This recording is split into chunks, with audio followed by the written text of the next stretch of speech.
tout le monde, eh bien me revoilà pour mon rendez-vous quasiment mensuel avec vous. Je suis toujours Anne de Anne le chat, c'est toujours sous ce pseudo que vous pouvez me retrouver sur les différents réseaux sociaux. Et là pour commencer, pour changer un petit peu, j'ai décidé de revenir sur une rapide présentation me concernant, puisque ces dernières semaines et même ces derniers mois, j'ai eu un nombre assez conséquent de nouveaux inscrits, de nouveaux abonnés sur ma chaîne. Et je me suis dit que c'était pas complètement vain de refaire une présentation sur qui je suis, qu'est-ce que je fais, etc. etc. Donc, je commence. Voilà, donc déjà, j'ai bientôt 52 ans. Le temps passe, 52 ans, mais pas du tout dans ma tête. Donc c'est ça qui est bien. Je me fais un peu l'effet d'une plus ancienne là sur les réseaux sociaux. Et en effet, moi ça fait, donc dans la vie courante, alors donc déjà je suis mariée, j'ai 2 enfants qui sont dorénavant de grands enfants puisqu'ils vont avoir bientôt 18 et 20 ans. Donc le temps passe également à ce niveau-là. Au niveau professionnel, je suis professeur d'économie gestion commerciale, si on veut mettre le titre en entier. Et plus spécifiquement, j'enseigne donc en lycée dans un BTS, qui est un BTS banque, où je forme de futurs chargés de clientèle donc en agence bancaire. Voilà. Donc pour la petite présentation, on va dire personnelle et professionnelle. Sinon, en ce qui concerne mes loisirs et mes loisirs créatifs, puisque c'est plutôt ce qui nous amène ici et ce qui vous amène ici aujourd'hui sur ma chaîne. Donc côté couture, là j'ai compté, ça fait pas loin de, ça fait même plus de 15 ans que je fais de la couture. J'ai commencé donc il y a très longtemps et c'était exclusivement sur de la couture accessoire que je commençais. Je faisais des sacs, je faisais des portefeuilles, je faisais des accessoires en tout genre. Qui explique d'ailleurs qu'à ce jour, je regarde par ici parce que j'ai une collection de tissus en tout genre, simili-cuir, coton, etc., etc., que je n'utilise plus guère. Et j'avais à l'époque donc un blog sur Feu, la plateforme Marie-Claire Idée. Voilà, un blog que j'ai animé pendant de nombreuses années, jusqu'à l'arrivée de Facebook où j'ai envahi cette nouvelle plateforme technologique de l'époque, donc avec une page donc, qui est toujours plus ou moins active sous donc, Anne le chat. Donc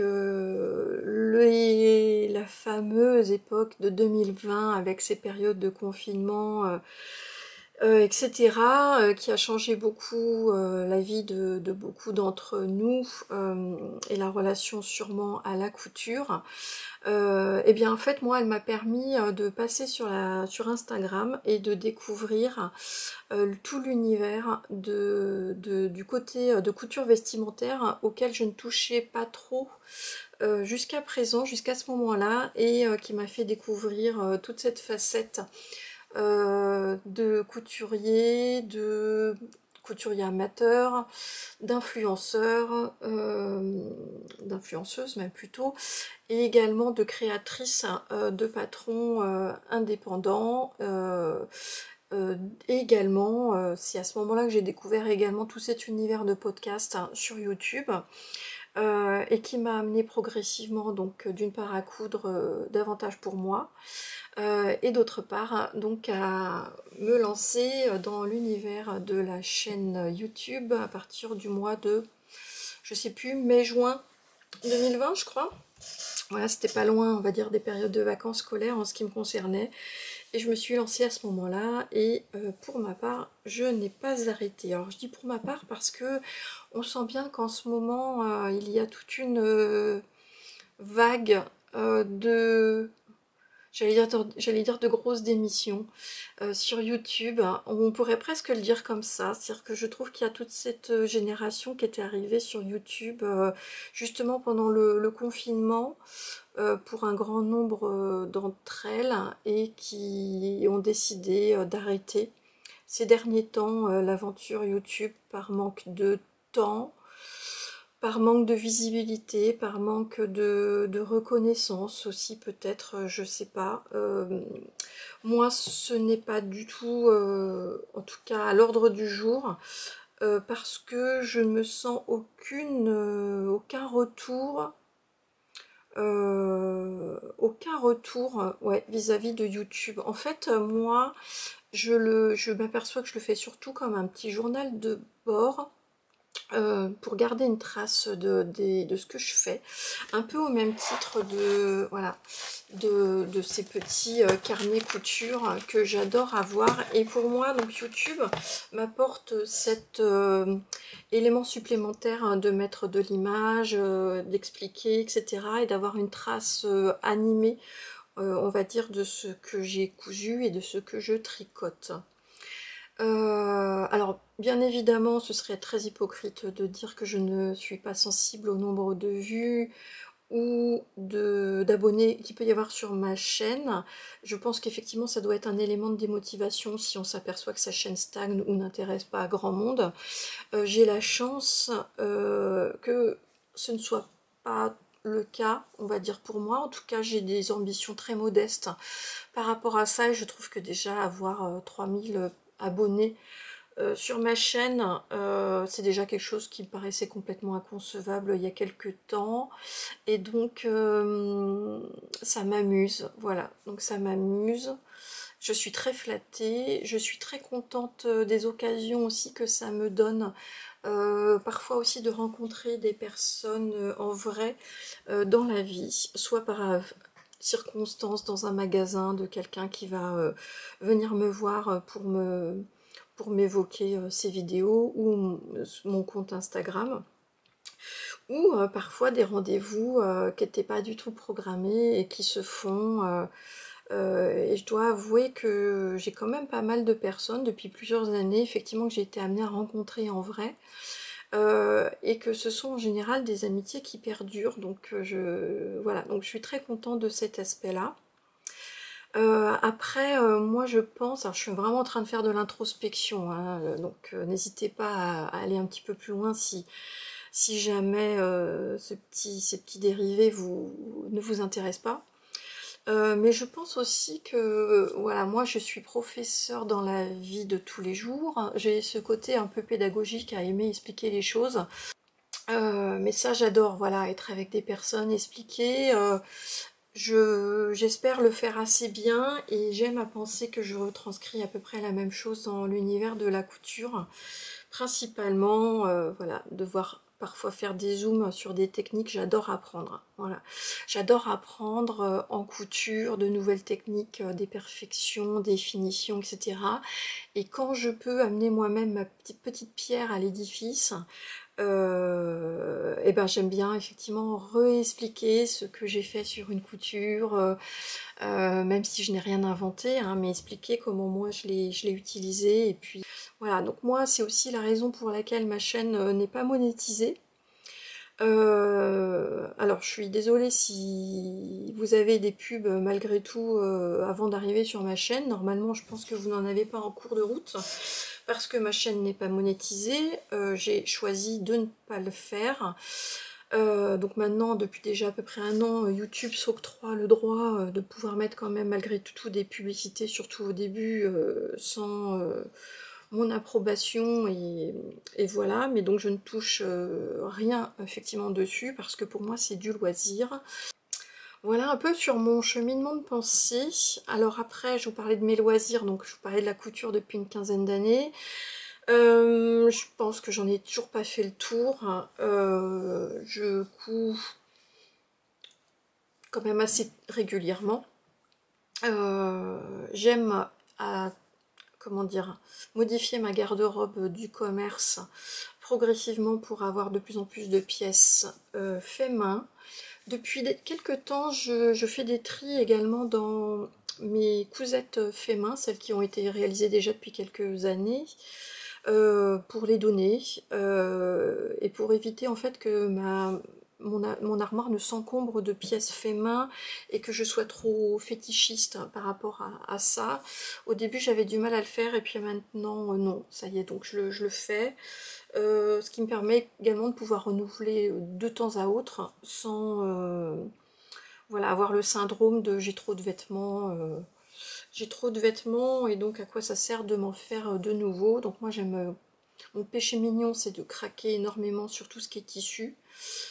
J'ai pas trop de limites là-dessus. La seule limite que j'ai c'est la place que j'ai et là ouais, j'essaie de me restreindre mais j'y arrive pas. Bon, c'est comme ça. Donc je fais également parfois des tris dans mes tissus, puis je les remets, alors pas sur Vinted parce qu'on peut pas les mettre, mais je les mets sur le Bon Coin. Voilà, où je fais, voilà, avec une copine, je fais pas des vides-greniers, mais des puces de couturière. Ça me permet de faire du tri et sans me culpabiliser à racheter ce qui me fait envie. Voilà, donc côté tricot, j'en fais également pas mal. C'est par période.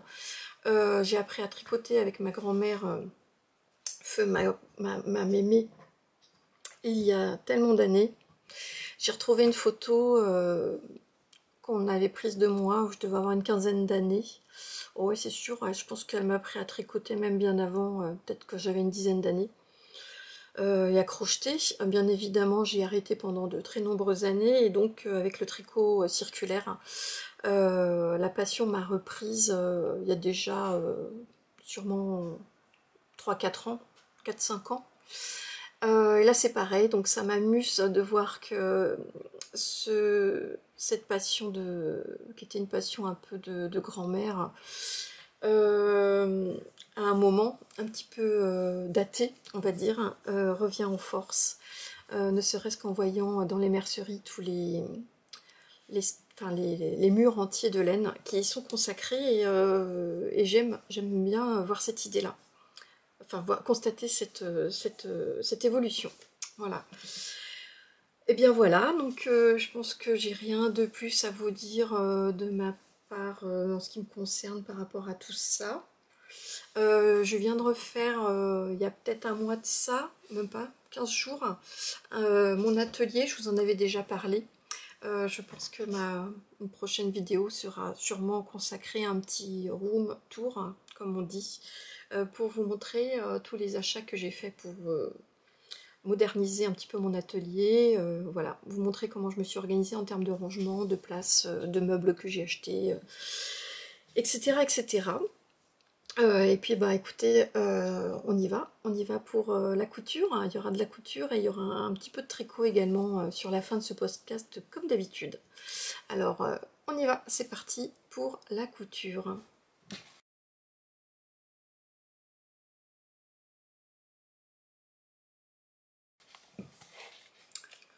Alors la couture, alors c'est simple, j'espère que, je sais même pas où je regarde pour savoir combien j'en suis, 15 minutes, d'accord. Alors ce qui est simple, c'est qu'aujourd'hui je vais peut-être aller un petit peu plus vite, alors je dis ça à chaque fois, tout simplement parce que en fait je n'ai aucune, si j'en ai une, j'ai un seul patron que je n'avais pas encore réalisé jusqu'à présent, c'est-à-dire que là j'ai beaucoup réutilisé des patrons que j'avais déjà décalqués, etc. etc. Peut-être par fainéantise, je n'en sais rien, ou plutôt parce que j'avais envie de plutôt d'optimiser aussi des coupons que j'avais et de les utiliser dans des patrons qui étaient déjà largement validés de ma part. Alors j'ai quand même fait pour certains quelques petites modifications. Alors je vous montre déjà quand même, hein. Tac tac tac, vous voyez, non pas celui du dessous, celui du dessous c'est un ancien, mais il y a quand même tout ça dont je vais vous parler aujourd'hui. Alors on va commencer tout de suite par le plantain. Alors le plantain, comme d'habitude, modèle de Direndo, top gratuit, que j'ai déjà fait en je ne sais pas combien, je ne sais combien d'exemplaires. Et donc, j'ai décidé cette fois-ci de le faire en version marinière. Alors, voici, je vous le montre tout de suite. Voilà, une jolie petite marinière. Voilà, tac tac, que j'ai fait avec alors pour changer, au lieu de prendre un jersey, j'ai pris un French Terry. Alors ça reste de la maille, mais c'est assez peu extensible par rapport au jersey, donc ça va avoir quelques conséquences dont je vais vous parler un petit peu après. Donc voilà le French Terry que j'ai utilisé. Donc l'intérieur c'est de la maille un petit peu bouclette, et puis bon, sur l'extérieur, voilà, c'est une maille.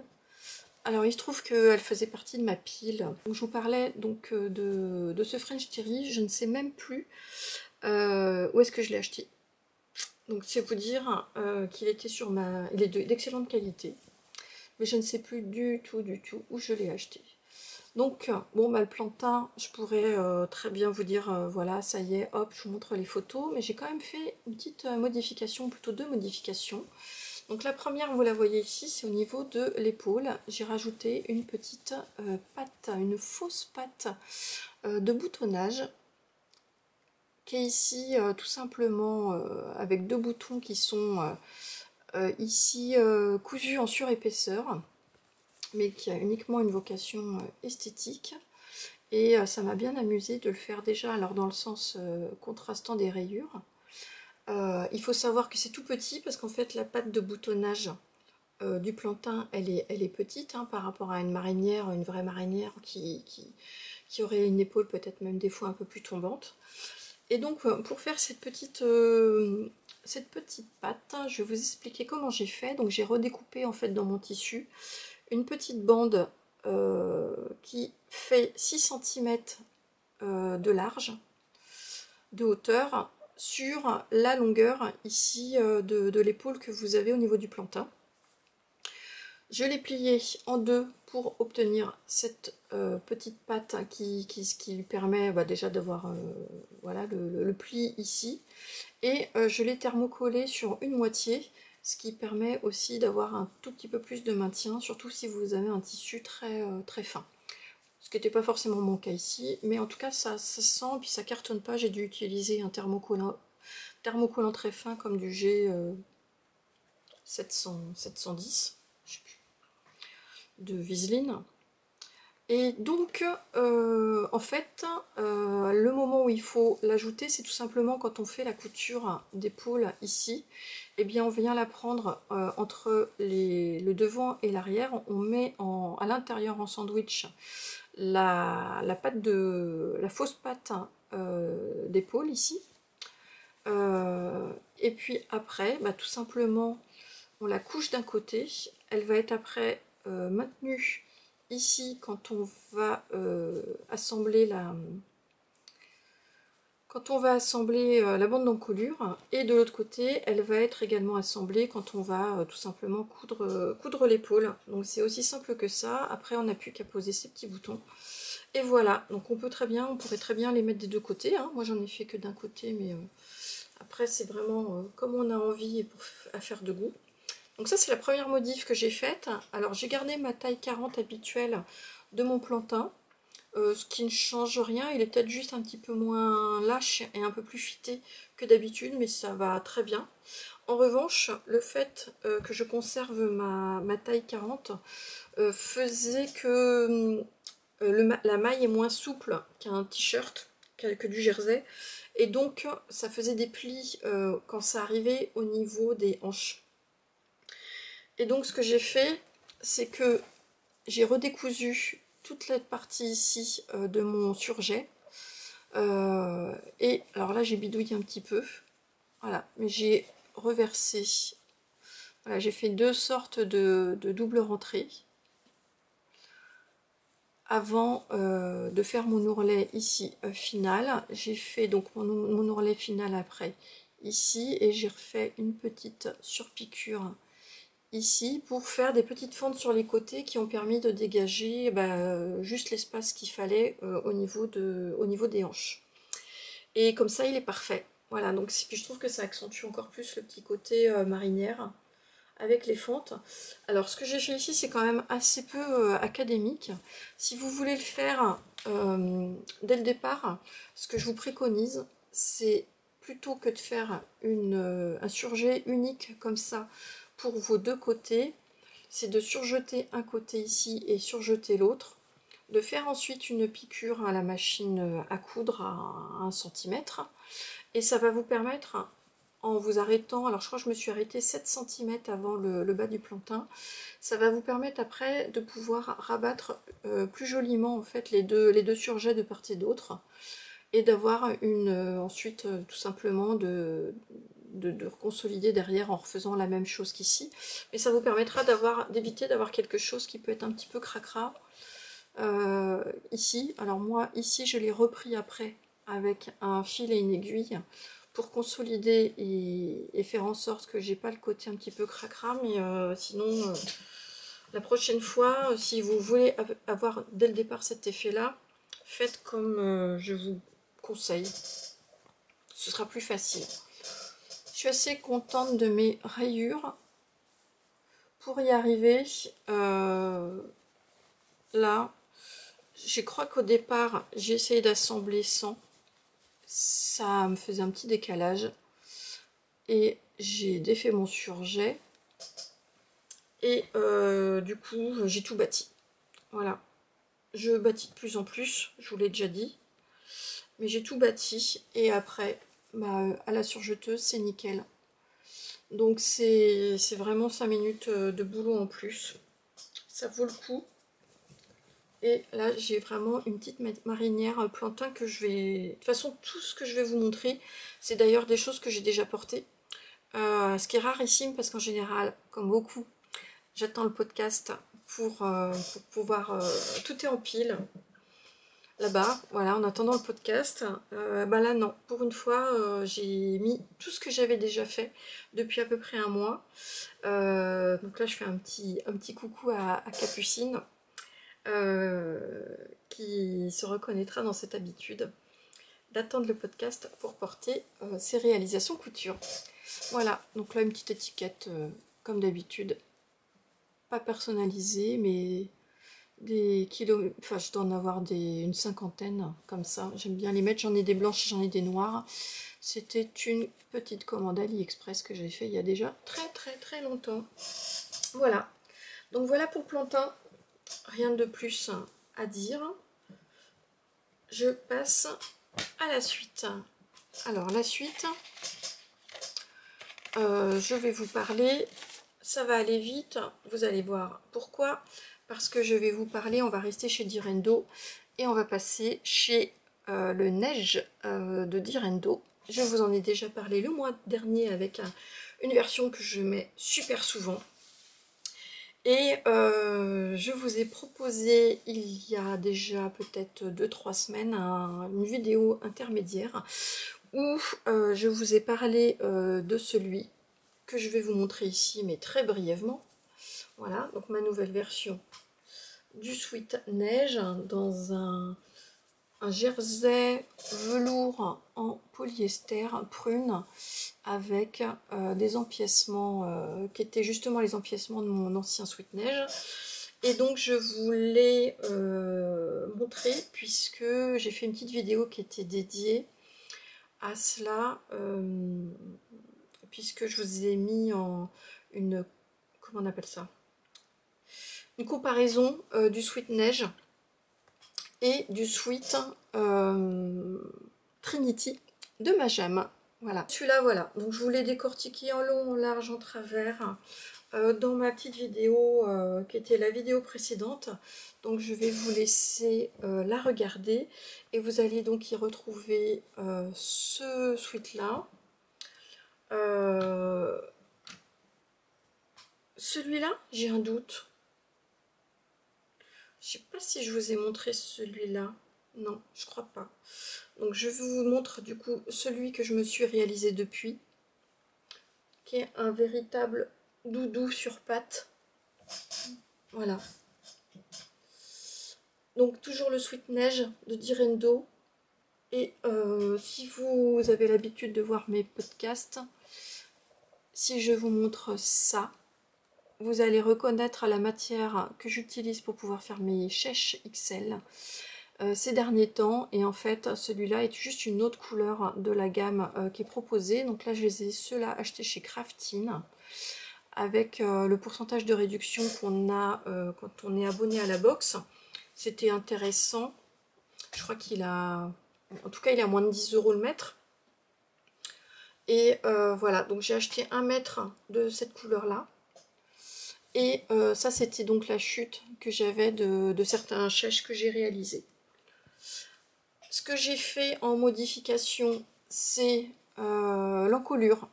Donc là, l'encolure, parce que là, c'est une maille, c'est même pas une maille, hein, c'est du chaîne et trame finalement.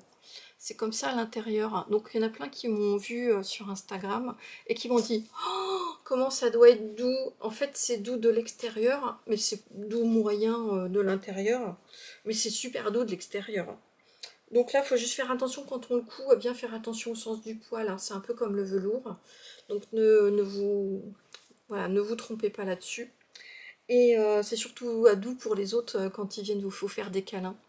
Donc j'appelle ça, c'est mon pull à câlin. Mais il est super agréable.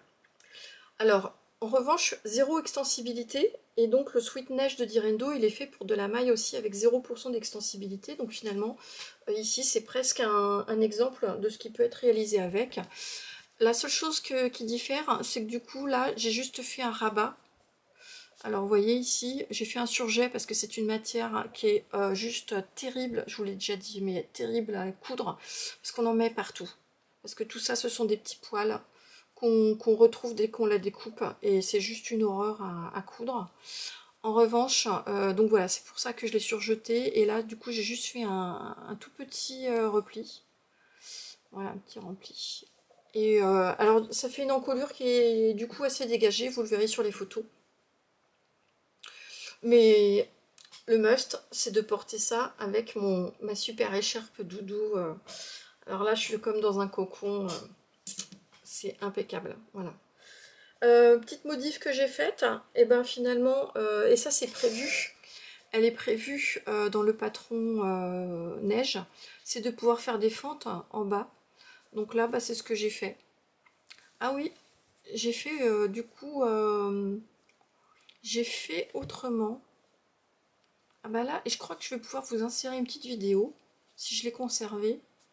J'ai pris un petit galon en coton. Alors il faut que le galon il soit recto verso. Hein. Et j'ai trouvé, alors toute seule, hein, comme une grande, j'ai fait un essai. Enfin, j'ai fait même plusieurs essais. Et j'ai trouvé une petite technique qui permet de poser le galon sur l'endroit, de faire une sorte de torsion à un moment, et de permettre de rebasculer le galon à l'intérieur avant de le fixer par une couture définitive tout autour. Et je trouve que ça fait une finition qui est pas mal du tout. Voilà. Et sans que ça tire ici, parce que si on pose ça, en fait, souvent on a un amas de galons, voilà, de ruban qui fait que c'est un peu compliqué. Je vais essayer de vous retrouver la petite vidéo que j'ai prise, si je l'ai conservée.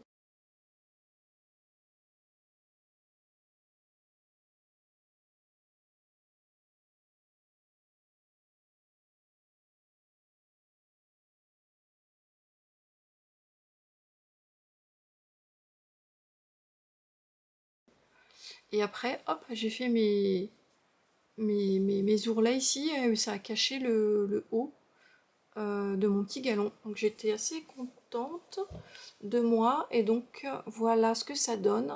Et j'ai mis une petite étiquette en faux cuir là, made with love. Je trouve que ça lui donne un petit cachet magasin. Voilà. Donc ça, je l'adore. Je l'adore ce pull doudou. Ça va super bien avec un jean. Ça va super bien aussi avec une petite jupe en simili-cuir. pourquoi pas un short aussi avec des collants. Je crois que c'est les photos que je pourrais vous proposer après. Donc ça, voilà, c'est mes versions, 3 versions de Direndo. Comme d'habitude, hein, quand on a des valeurs sûres, on les réutilise. Donc, ce qui va aussi aller assez vite, c'est donc le Sweet Trinity, dont je vous parle largement dans ma vidéo précédente. Et donc, il m'a permis de pouvoir faire une alternative d'un pull Color Block sur cet autre modèle, voilà, que j'ai ici. Et que j'ai ici sur un super coupon de Sweet, tout doux. Alors, il n'est pas en jersey, hein, c'est tout simplement qu'il est juste doux, tout doux comme ça. Et tout doux à l'intérieur, c'est de la marque Poppy. Et sur lequel j'ai fait des bandes qui sont cette fois-ci dans de la maille velours, jersey velours. Voilà, je trouvais que ça reprenait bien les couleurs des petites fleurs. Voilà. Et il est très bien. Alors cette fois-ci, celui-là, il est fini avec du bord-côte. Il est ici avec une encolure qui a des bord-côtes aussi. Et normalement, le bord-côte est aussi prévu sur le bas, sauf que moi, je l'ai conservé tel quel pour pouvoir le mettre tout simplement sur le devant dans un pantalon. Et qu'est-ce que j'ai à vous dire? Tout le reste, je vous ramène sur ma précédente vidéo. Donc cette fois-ci, ce que je vous disais, c'est que la seule différence, c'est qu'il vous faut à peu près 1,30 m de tissu principal pour pouvoir réaliser ce sweat là qui est plus boxy. Il est plus large en fait. Donc il faut 1,30 m de ce tissu là plus les chutes, alors que pour faire les plantins, pour faire les neiges, il faut 1 mètre de tissu plus des chutes pour faire les bandes des manches. On continue? On continue avec ce que je porte. Et oui, ce n'était pas un oubli. Je porte quelque chose que j'ai déjà fait à 2 ou 3 reprises. Et on change de crèmerie, puisqu'il s'agit du Sophia de la Maison Victor. Tenez, hop. Si je me casse la figure, ce ne sera pas au montage. Donc voilà, voilà mon nouveau top blouse Sophia de la Maison Victor que j'aime beaucoup. Voilà, avec son drapé, une bande en bas que je mets aussi dans mon pantalon ici. Ce super drapé, il est toujours très bien conçu. Ses manches qui sont un petit peu larges et qui sont rétrécies toujours par un petit poignet ici. Moi, c'est une taille 40 que j'ai prise. J'ai fait pas mal de modifications, je ne les ai pas notées ici. C'est le magazine septembre 2018. Et pour celles qui ne l'ont pas, et comme il n'y a plus de magazine La Maison Victor, je viens peut-être vous apporter une bonne nouvelle pour celles qui ne l'auraient pas vu. C'est que plusieurs patrons sont mis en téléchargement gratuit sur le site de femmesdaujourd'hui.be pour Belgique. En vous abonnant, enfin c'est pas en vous abonnant, en vous inscrivant comme si c'était la newsletter en fait. Vous avez tout un... Alors c'est un magazine en ligne qui n'a pas toujours que des choses à voir avec la couture, mais en revanche ils ont créé un onglet où il y a tous les patrons, enfin de nombreux patrons de la Maison Victor, et ils en rajoutent, en tout cas ils en ont rajouté, et il y a Sophia. Il y a Sophia, il y a le pantalon Fez, donc il y a pas mal de patrons un petit peu best-of de la Maison Victor. Donc c'est bien parce que vous avez la version comment dire, qui est accessible en PDF, et puis également avec toutes les informations pour vous expliquer comment le réaliser, comme quand avant on achetait en fait les PDF directement sur la boutique, sur le shop de la Maison Victor. Voilà. Donc je vous laisse y aller et donc télécharger dorénavant donc gratuitement voilà, cette jolie blouse. Et si jamais vous avez besoin d'informations supplémentaires, n'hésitez pas à aller sur le groupe Facebook La Maison Victor. qui reste toujours et sur lequel, en utilisant la petite loupe là en haut de la page Facebook, vous pouvez taper Sophia et vous pouvez aller dans l'album pour voir d'autres versions et vous pouvez également, notamment moi, je sais que j'avais fait une publication en mettant toutes les modifications que j'avais fait sur ma version ici. Donc je les avais mises, mais au même titre que d'autres personnes. Donc c'est pas mal du tout. Donc 1,50 m pour réaliser ce patron. Et donc moi c'est un jersey de viscose que j'ai acheté dans mon quartier de proximité, quartier des tissus sur Chambray les Tours. Et j'adore les couleurs. Voilà, c'est tout à fait ce que je porte de toute façon en ce moment. Là, je porte pas mal d'orange, limite écureuil, terracotta, etc. Noir. Celui-là, c'est simple, je le porte une fois par semaine. Donc je trouve que voilà, il est super. Et le fait qu'il s'ouvre, alors vous pouvez mettre une petite épingle. Là, moi j'ai une sorte de petite brassière en dessous, donc ça va. Mais voilà, il y en a certains, ça dépend en fait le tissu que vous utilisez. J'en ai certains où j'étais obligée de mettre une petite épingle à nourrice que je mets de l'intérieur, comme ça se voit pas. Vous pouvez même faire un point, hein, tout simplement. Mais celui-là, j'ai pas besoin. On continue. Alors, pour continuer, un fail. Et oui, ça n'arrive pas qu'aux autres. Alors, un demi-fail, on va dire, que je pourrais même pas vous montrer, puisque c'est un fail pour moi, mais ça n'a pas été un fail pour tout le monde. Pourquoi? J'ai conservé une photo que je vous mettrai quand même de moi avec le fameux pantalon.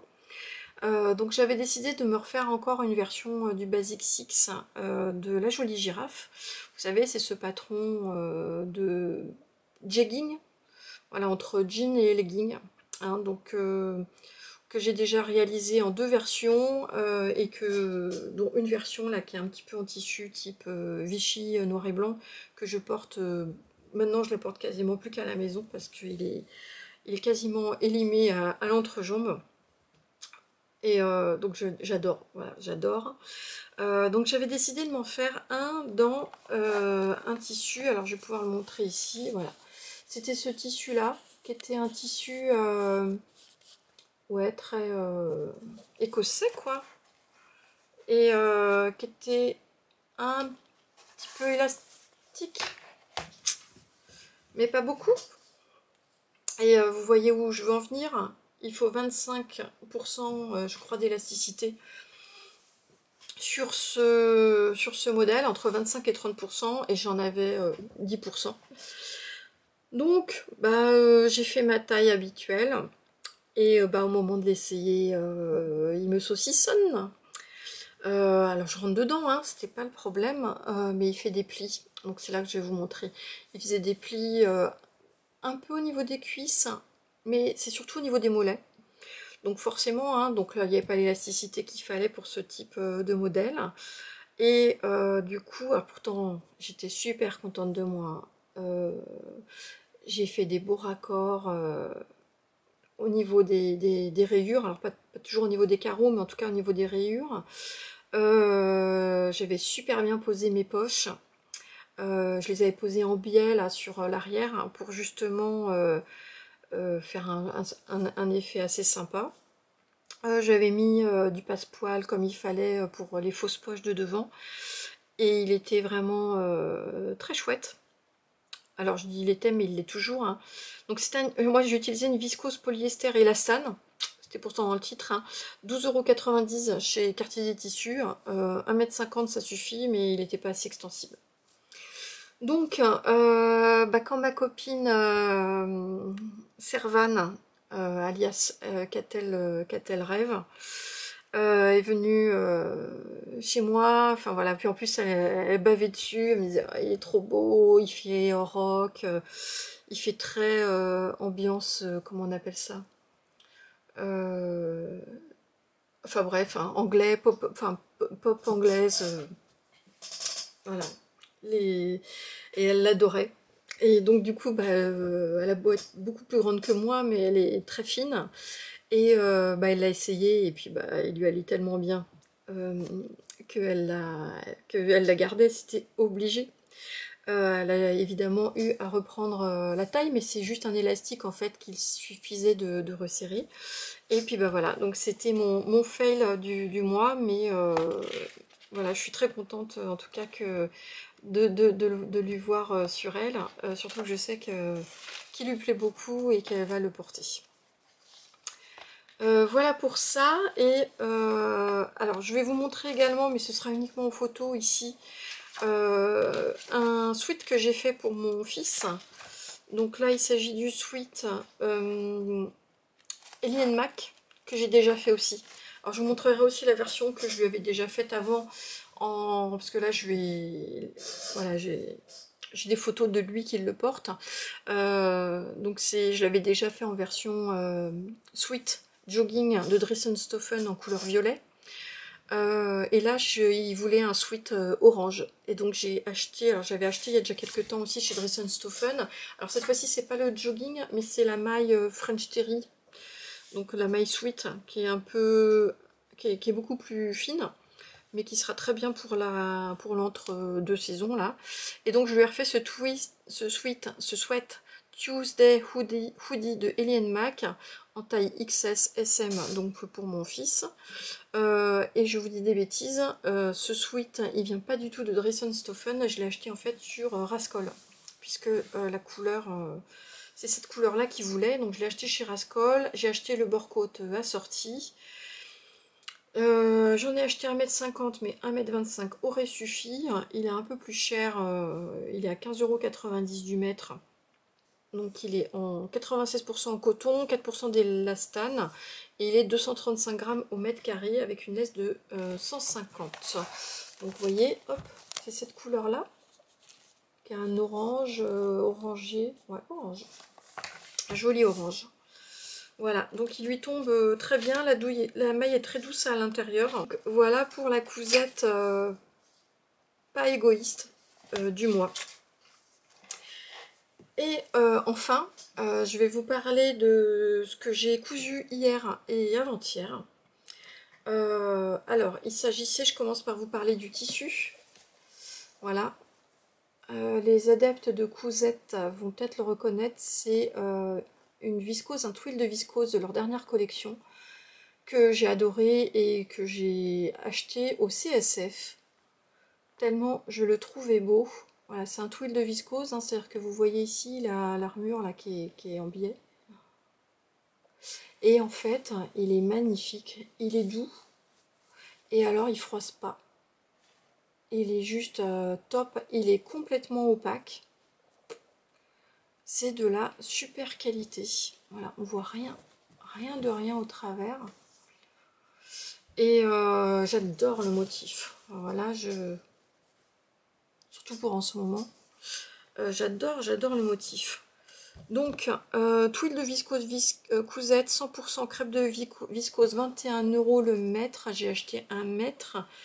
Et j'arrivais au bout du rouleau, pas moi, mais du rouleau au CSF, et elle m'en a donné pour 1,20 m. Donc je dis merci à la gentille vendeuse de chez Cousette. Donc 125 grammes par mètre carré, froisse peu, superbe tombée, et j'en ai fait. Je voulais me refaire une jupe Bonjour de Atelier Scamite. Voilà, qui se place dans 1,20 m de tissu. Non, qu'est-ce que je vous dis? Dans 1 mètre de tissu, ça passe. 1 mètre. Et voilà, vous voyez, en plus, il est fait dans le biais, donc ce qui fait que le tissu, il est superbe. Voilà, je vous en ai déjà parlé il n'y a pas si longtemps que ça, puisque j'ai cousu mon autre jupe au mois de novembre. Donc dans mon podcast du mois de novembre ou de décembre, je dois vous parler de cette jupe Bonjour qui se caractérise par son degré de finition, avec des coutures anglaises comme d'habitude. C'est Atelier Scamite. Voilà, ici. Et ces poches, une jupe avec des poches, voilà, ici. Donc là, vous voyez que l'économie de tissu, je l'ai faite là. J'ai utilisé un voile de coton, tout simplement, pour parce que je crois que sinon il y a 1,20 m qui est préconisé dans le patron pour faire la jupe, et moi du coup ça rentre en taille 42 même. J'ai fait un taille 42 parce que j'avais pris ma largeur de taille pour prendre la mesure de ce que je devais découper. Mais bon, de toute façon on s'en fiche, hein, c'est une taille élastique. Mais donc j'ai pas redécalqué mon patron. Et ça me donne juste une jupe avec un petit peu plus d'ampleur. Donc voilà, donc vous voyez, regardez les poches, comment elles sont là. Elles sont prises évidemment dans la ceinture. C'est des poches couture anglaise aussi, y compris sur les poches. Et là, ce que vous voyez ici, donc c'est tout simplement la couture ici de l'entrée de poche. Voilà, l'entrée de poche. Et alors les poches, je vous l'avais déjà dit la précédente fois, mais les poches sont invisibles. Voilà, elles sont invisibles. On a la couture qui est là. Et voilà, donc les poches sont invisibles. On a l'entrée de poche avec le même tissu. Et après, on a le tissu et entrée de poche de ce côté-là et de l'autre. Voilà. On a un côté qui est thermocollé. C'est pour éviter aussi que ça se déforme. C'est super bien conçu. J'adore ce modèle de petite jupe. Je ne ferai plus que celle-là, je pense. Sauf si j'ai 50 cm de tissu et que je fais une petite jupe taille élastique normale. Mais celle-là, elle est géniale. Pas besoin de doubler. Rien, un élastique de 3 cm à l'intérieur. Une petite étiquette pour savoir l'endroit de l'envers. C'est tout. Et la seule modification que j'ai faite, c'est qu'il est prévu de faire une enforme. Normalement sur le bas, je suppose pour apporter du tombé. Une lourdeur au niveau du tombé. Moi, j'ai juste fait un double rentré. Un double rentré ici pour finir mon ourlet. Et voilà, je l'adore. Je l'ai mis ce matin pour aller chercher du pain. On est classe pour aller chercher du pain. Et je vous avais dit qu'elle m'avait coupé 1,20 m. Donc j'avais une chute. Une micro-chute qui ne me permettait pas de faire grand chose. Ça ne me permettait pas de faire par exemple un petit top recto verso, ça passait pas. Et donc je l'ai fait ce matin. J'ai décidé de reprendre un patron, alors là plutôt estival, mais pour faire un petit top à bretelles qui est le top mésange. Et comme j'avais pas assez de tissu, j'avais juste le tissu nécessaire pour faire le devant et les bretelles. Et j'ai utilisé un coton, une chute d'ailleurs de coton plume tea, qui est d'ailleurs légèrement transparente, mais comme c'est pour le dos, on s'en fiche.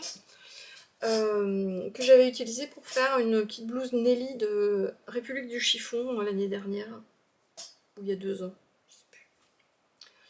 Et voilà, donc là, je vous en ai aussi parlé sur des précédents podcasts, surtout quand c'était la canicule. Donc c'était mes podcasts du mois d'août, août, septembre, voilà, de l'année dernière. Hein. Et donc le haut, voilà, il est comme ça, donc ce qui fait que ça englobe bien la poitrine. Et moi là clairement, alors bon, les bretelles, donc c'est tout un biais, hein, voilà, qu'on vient mettre tout autour. Là j'ai super soigné mes finitions, je suis très contente de ce petit top. Voilà, tac, tac, tac, tac, tac. Il est bien fait. Et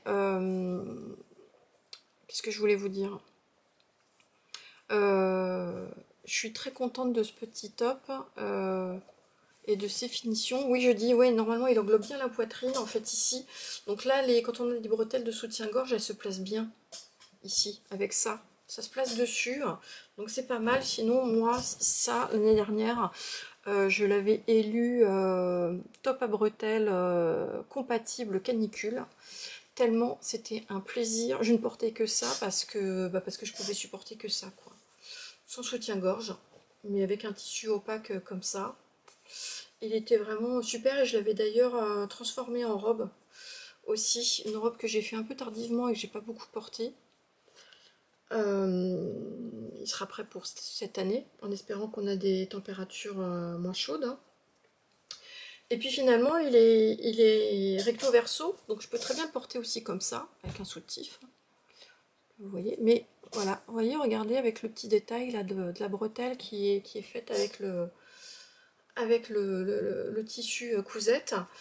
Ce qui fait que ça va me donner un top que je peux porter tout seul évidemment avec une petite jupe, un short, un pantalon, etc. Mais je vais vous montrer parce que je me suis pris en photo ce matin avec, voilà, pour mettre les deux.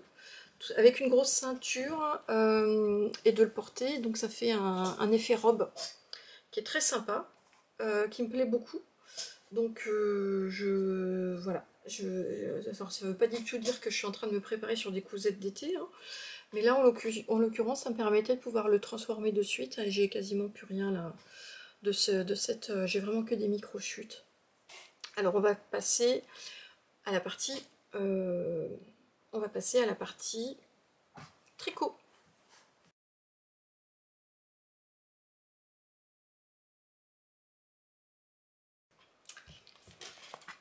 Alors, la partie tricot.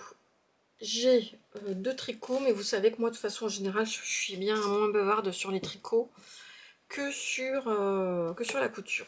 Donc, le premier, qui est tombé de mes aiguilles il y a 3 semaines.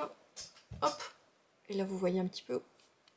C'est pas deux couleurs différentes, c'est la même avec le même bain qui change et qui change beaucoup plus à la caméra qu'en vrai. Hein. C'est en fait un trescao, voilà, que je me suis fait.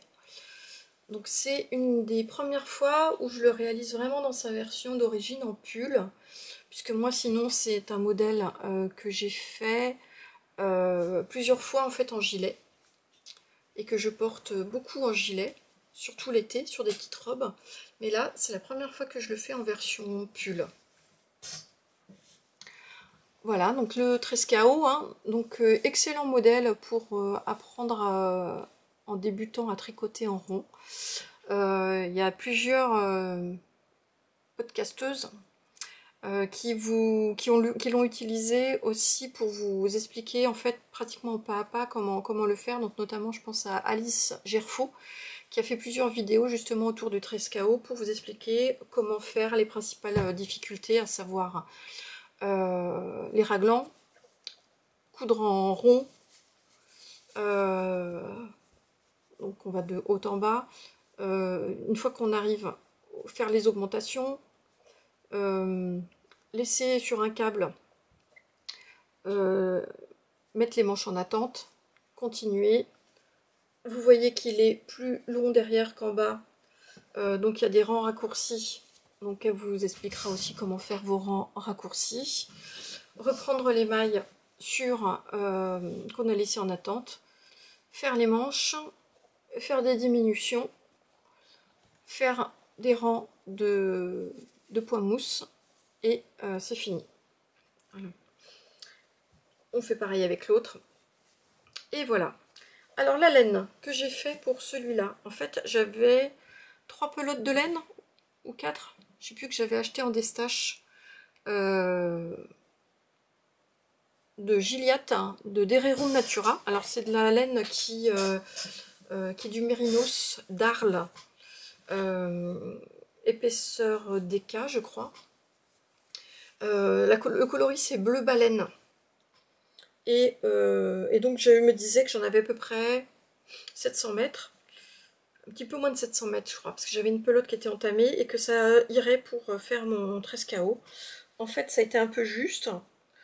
Et j'avais fait un appel sur Instagram et puis finalement personne n'avait répondu. En tout cas personne pouvait m'aider. Et donc j'ai fini par racheter. En plus c'était un moment où Dererum Natura faisait une promotion je crois de 10%. Ce qui fait que grosso modo j'ai racheté une pelote de laine de Gilliatt.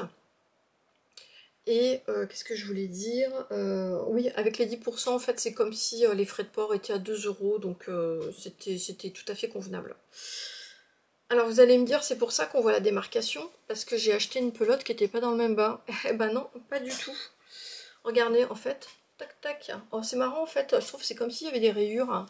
Donc j'aime bien, en fait, c'est la mode aussi de ce qu'on appelle un petit peu le dégradé, là, comme si c'était fondu. Et moi ça me va, ça me choque pas. Et puis encore une fois, ça se voit beaucoup plus à la caméra parce que j'ai en plus ma lumière qui est là, donc ça accentue les contrastes. Et en fait, ce qui est marrant, c'est qu'en fait, ça et ça, c'était le même bain. c'est celle que j'avais à l'origine. Et donc en fait, deux pelotes de même bain. Enfin, c'est n'importe quoi là. Voilà, en fait, le même bain m'a donné effectivement ces rayures. Et alors, pour finir, mes manches, puisque c'est là que j'avais besoin de la nouvelle pelote pour pouvoir finir mes manches. Et en fait, bah, je crois qu'on va le voir ou pas. Je crois que j'ai attendu... Enfin, ça se voit à peine. Ah, légèrement ici. Voilà. Donc c'est là que, en fait, la nouvelle pelote, qui était vraiment, pour le coup, avec un nouveau bain complètement différent, la démarcation se voit moins qu'avec les pelotes que j'avais du même bain. Bon. C'est ça le côté artisanal aussi, hein. Donc de laines qui sont teintes, voilà, à peu près, enfin, là c'est pas tout à fait artisanalement, mais entre deux quoi. Donc là c'est... Alors j'avais un peu peur parce que c'était quand même, vous voyez il se tient un peu, hein. C'est moins souple que des laines, que d'autres laines. Et effectivement la Gilliatt elle est quand même une laine assez rêche. Et j'avais entendu sur les podcasts que ça s'assouplissait de toute façon au lavage et au blocage. C'est le cas. Alors, ça, c'est pas du mérinos habituel quand même, hein. On sent que, enfin voilà, c'est une laine qui a de la tenue. Et voilà, moi je l'aime bien. En tout cas, ça change un peu. Je porte pas beaucoup de pulls. Je me tâte encore pour savoir si, je sais pas si je vais le garder. Ou si c'est pas un cadeau que je vais faire dans ma famille. À quelqu'un que je verrai très très bien le porter. Euh, voilà. Et qui aime bien le côté aussi artisanal. Donc je vais voir, je vais réfléchir un petit peu. On verra. Donc ça c'est pour un tricot. Donc j'ai dû mettre 2 bonnes semaines à faire, je pense. C'est très rapide, hein, ça se fait avec des aiguilles assez grosses. Donc un 13 KO. Et donc j'en ai déjà un deuxième à vous montrer qui vient de tomber aussi de mes aiguilles là avant-hier, que j'ai très légèrement bloqué à la vapeur, mais en fait qui n'a pas encore été lavé et bloqué au sens à le calant. Et donc il s'agit d'un vitamine D, un deuxième vitamine D. Voilà, hop,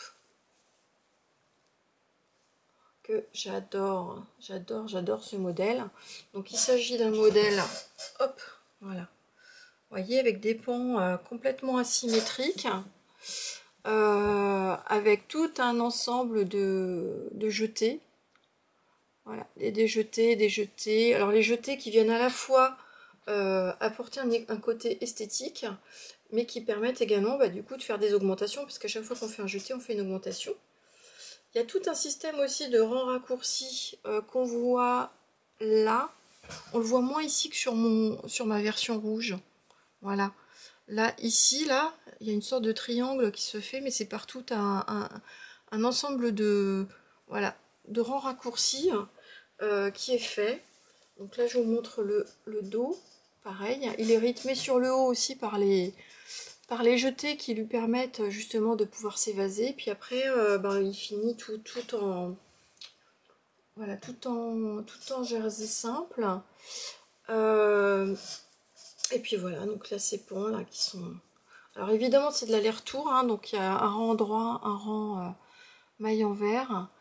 Et donc c'est un modèle de Heidi Kirkmayer qui a plus de 10 ans, hein, que j'adore. La version rouge, je la porte beaucoup, celle que j'ai faite l'année dernière. Et donc il me fallait absolument une version foncée que je suis sûre de porter avec énormément de choses. Une petite robe, une petite jupe. D'ailleurs, je vais vous montrer les photos que j'aurais prises justement avec ma petite jupe là. Bon, voilà, je ne vais pas vous détailler comment il commence, les différentes façons de le faire. La seule chose que je peux vous dire à la fin, voilà, c'est qu'on a tout un... Une fois qu'on a fini les manches, voilà, elles sont finies par uniquement des rangs de points mousse. Et en fait, une fois qu'on a fini de tout tricoter, on reprend, alors c'est là que c'est un peu plus long, on reprend toute cette surface-là. On aura fini aussi le bas par ces rangs ici de points mousse, et une fois qu'on a fini, on reprend tout pour faire également un nombre de rangs au point mousse.